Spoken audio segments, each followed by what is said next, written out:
Assalamualaikum warahmatullahi wabarakatuh. Perkenalkan, nama saya Jutsifa Gusmina Fianti dari Fakultas Hukum Universitas Syakuala. Baiklah, yang pertama saya akan menjelaskan mengenai RPPLH. Berdasarkan Undang-Undang Nomor 11 Tahun 2020 tentang Cipta Kerja, RPPLH adalah perencanaan tertulis yang memuat potensi masalah lingkungan hidup serta upaya perlindungan dan pengelolaannya dalam kurun waktu tertentu. RPPLH sendiri dalam penyusunannya memperhatikan akan keberagaman karakter dan fungsi ekologis pada suatu wilayah, bagaimana kondisi sebaran penduduk hingga sebaran potensi sumber daya alam yang terdapat pada wilayah tersebut, bagaimana mempertahankan kearifan lokal, terserapnya masyarakat, dan perubahan iklim yang terjadi. Penyusunan RPPLH sendiri dilakukan oleh Menteri untuk Wilayah Nasional, Gubernur untuk wilayah provinsi, Bupati untuk wilayah kabupaten, dan Wali Kota untuk wilayah kota. Penyusunan tersebut sesuai dengan kewenangan di tingkat kekuasaannya masing-masing. RPPLH tersebut memuat akan perencanaan tentang beberapa hal, antara lain pemanfaatan dan atau pencadangan sumber daya alam, pemeliharaan dan perlindungan kualitas dan atau fungsi lingkungan hidup, pengendalian, pemantauan, serta pendayagunaan dan pelestarian sumber daya alam, dan adaptasi dan mitigasi terhadap perubahan iklim. Penyusunan RPPLH oleh pemerintah merupakan dasar penyusunan dan dimuat dalam rencana pembangunan jangka panjang dan rencana pembangunan jangka menengah. RPPLH sendiri juga merupakan dasar melakukan pemanfaatan sumber daya. Selanjutnya saya akan menjelaskan mengenai pengendalian pencemaran dan atau kerusakan lingkungan hidup. Pengendalian pencemaran dan atau kerusakan lingkungan hidup adalah serangkaian tindakan atau kebijakan yang dirancang untuk membatasi, mengurangi, atau mencegah dampak negatif terhadap lingkungan alam yang disebabkan oleh aktivitas manusia atau faktor-faktor lainnya. Tujuan utama dari pengendalian pencemaran dan kerusakan lingkungan hidup adalah untuk menjaga keseimbangan ekosistem, melindungi keanekaragaman hayati, serta memastikan keberlanjutan dan kualitas lingkungan hidup bagi generasi saat ini dan mendatang. Pengendalian pencemaran lingkungan melibatkan berbagai tindakan termasuk pengaturan emisi polutan, penerapan teknologi bersih, pengelolaan limbah secara efisien, dan promosi perilaku ramah lingkungan. Sementara itu, pengendalian kerusakan lingkungan mencakup konservasi sumber daya alam, penanaman kembali hutan, rehabilitasi lahan yang terdegradasi, dan perlindungan habitat alami. Secara keseluruhan, pengendalian pencemaran dan kerusakan lingkungan adalah upaya proaktif untuk mengurangi dampak negatif terhadap lingkungan hidup yang merupakan bagian penting dari upaya global untuk mempertahankan keberlanjutan bumi ini. Selanjutnya saya akan menjelaskan mengenai KLHS. Berdasarkan Undang-Undang Nomor 32 Tahun 2009, yang dimaksud KLHS adalah serangkaian analisis yang sistematis, menyeluruh, dan partisipatif untuk memastikan bahwa prinsip pembangunan berkelanjutan telah menjadi dasar dan terintegrasi dalam pembangunan suatu wilayah. Kebijakan pemberlakuan KLHS tersebut ditujukan untuk memastikan penerapan pembangunan yang berkelanjutan pada suatu wilayah atau pada program pemerintah. Dalam pelaksanaannya, KLHS wajib diatur oleh RT RW suatu wilayah provinsi, kota, ataupun kabupaten, dan juga pada perencanaan pembangunan jangka panjang dan rencana pembangunan jangka menengah.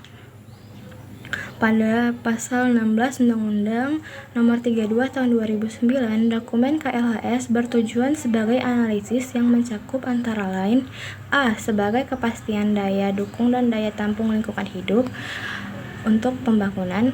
B. Perkiraan mengenai dampak dan resiko lingkungan hidup. C. Sebagai kinerja layanan atau jasa ekosistem. D. Sebagai efisiensi pemanfaatan sumber daya alam. E. Sebagai tingkat kerentanan dan kapasitas adaptasi terhadap perubahan iklim. F sebagai tingkat ketahanan dan potensi keanekaragaman hayati. Mekanisme pelaksanaan KLHS meliputi pengkajian pengaruh kebijakan, rencana, dan program terhadap kondisi lingkungan hidup di suatu wilayah.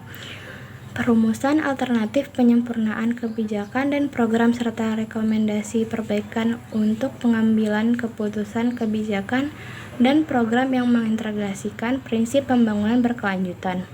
KLHS sendiri menurut ketentuan harus memuat kajian mengenai kapasitas daya dukung dan daya tampung lingkungan hidup untuk pembangunan, perkiraan mengenai dampak dan risiko terhadap lingkungan hidup. Selanjutnya adalah AMDAL. AMDAL adalah sesuatu proses evaluasi yang mendalam tentang dampak yang mungkin terjadi akibat suatu proyek atau kegiatan terhadap lingkungan. Proses ini mencakup analisis yang menyeluruh terhadap aspek fisik, biologis, sosial, ekonomi, dan budaya yang mungkin terpengaruh. Tujuan utama dari AMDAL adalah untuk mengidentifikasi dampak-dampak negatif yang mungkin timbul, mencari solusi untuk meminimalkan dampak positif terhadap lingkungan hidup. Manfaat AMDAL bagi pemerintah adalah yang pertama itu mencegah dari pencemaran dan kerusakan lingkungan, yang kedua menghindarkan konflik dengan masyarakat, yang ketiga menjaga agar pembangunan sesuai terhadap prinsip pembangunan berkelanjutan, yang keempat adalah perwujudan tanggung jawab pemerintah dalam pengelolaan lingkungan hidup. Lalu ada manfaat AMDAL bagi pemarkarsa. Yang pertama yaitu menjamin adanya keberlangsungan usaha, yang kedua menjadi referensi untuk peminjaman kredit, yang ketiga itu adalah interaksi saling menguntungkan dengan masyarakat sekitar untuk bukti ketaatan hukum. Lalu ada manfaatan AMDAL bagi masyarakat. Yang pertama, mengetahui sejak dari awal dampak dari suatu kegiatan. Yang kedua, melaksanakan dan menjalankan kontrol. Yang ketiga, terlibat dalam proses pengambilan keputusan. Selanjutnya adalah UKL-UPL. UKL-UPL adalah pengelolaan dan pemantauan terhadap usaha atau kegiatan yang tidak berdampak penting terhadap lingkungan hidup yang diperlukan bagi proses pengambilan keputusan tentang penyelenggaraan usaha atau kegiatan.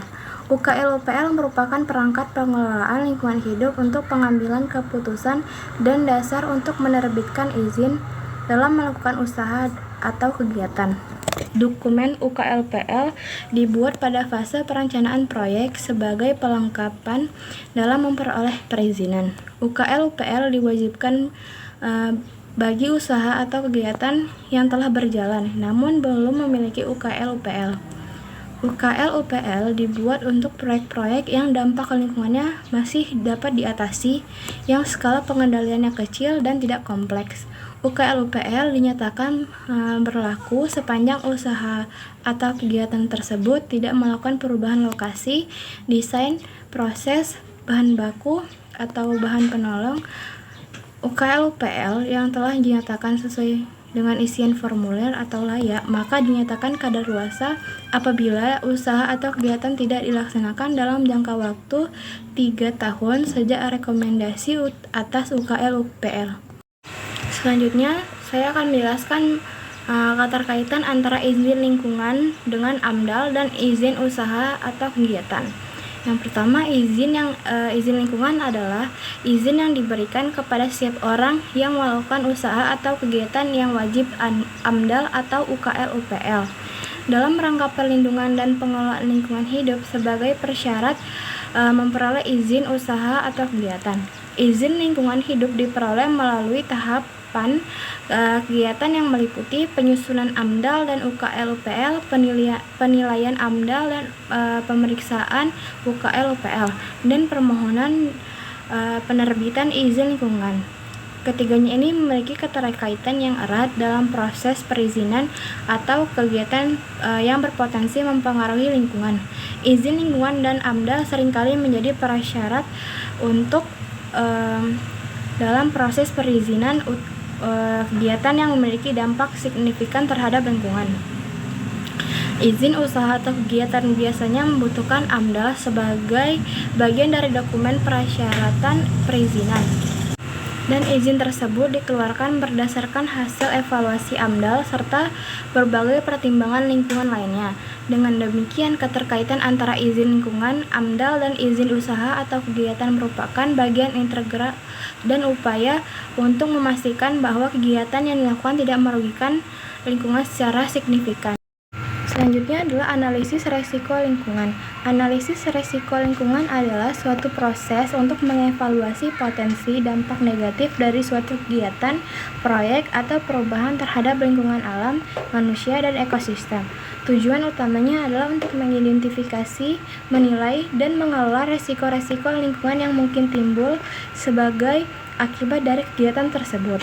Analisis resiko lingkungan melibatkan pengumpulan data, identifikasi sumber risiko, penilaian terhadap potensi dampak, dan pengembangan strategi mitigasi atau pengurangan risiko untuk melindungi lingkungan dan masyarakat. Selanjutnya adalah audit lingkungan hidup. Audit lingkungan hidup adalah suatu proses evaluasi yang dilakukan untuk menilai ketaatan penanggung jawab usaha atau kegiatan terhadap persyaratan hukum dan kebijakan pemerintah.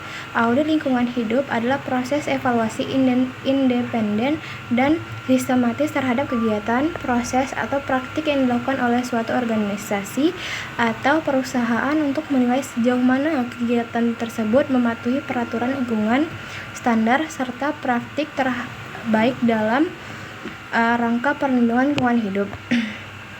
Tujuan utama dari audit lingkungan hidup adalah untuk mengevaluasi dan memastikan bahwa kegiatan yang dilakukan oleh organisasi tersebut tidak merugikan lingkungan hidup secara signifikan, serta memastikan bahwa organisasi tersebut mematuhi semua regulasi lingkungan yang berlaku.